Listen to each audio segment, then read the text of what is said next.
is a press conference that the people of Thailand have already spoken their wish, and I am ready to be the Prime Minister for all, whether you agree with me or you disagree with me.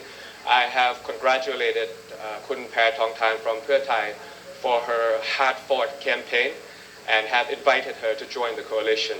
And that includes 5 more parties in the previous opposition, including Prak Prasha Chat, Thai Sang Thai, Seri Rwam Thai, and Prak Pen Tham. So there will be a total of 6 parties that will amount to approximately 309 out of 500 in the lower house.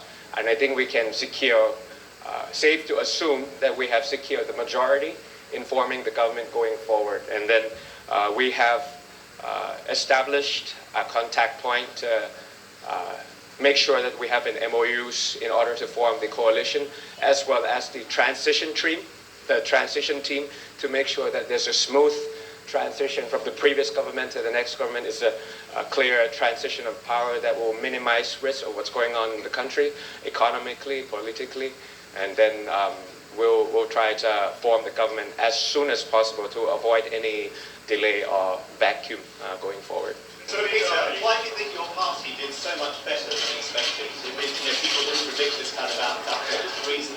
My team, my people.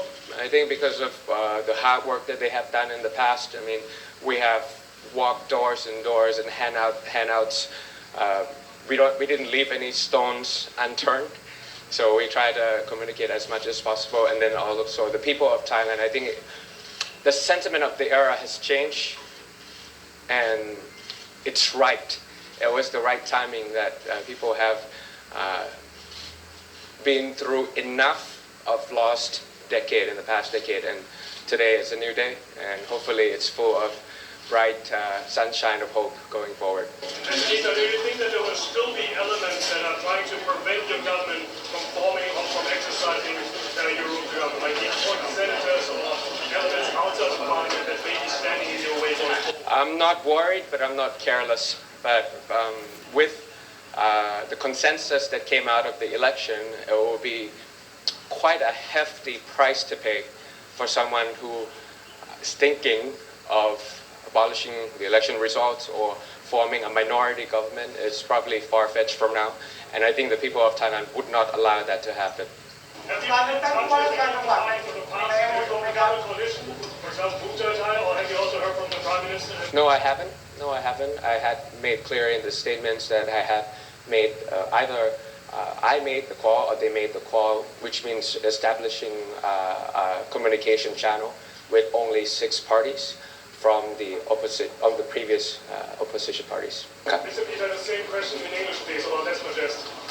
Yes, so we are going forward with the less majesty law amendment in the parliament. It's a law, so it's a legislative action, and we have secured 151 MPs, so we have enough to resubmit the law. Once again, we've done that 2 or 3 years ago, and we didn't have enough authority. Well, the House Speaker didn't allow it to happen, or some hiccups along the way, but we will pass that in this parliament, and we will use the parliament to make sure that it's a comprehensive discussion with maturity, with transparency, and how we should move forward in terms of the relationship between the monarchy and the mass.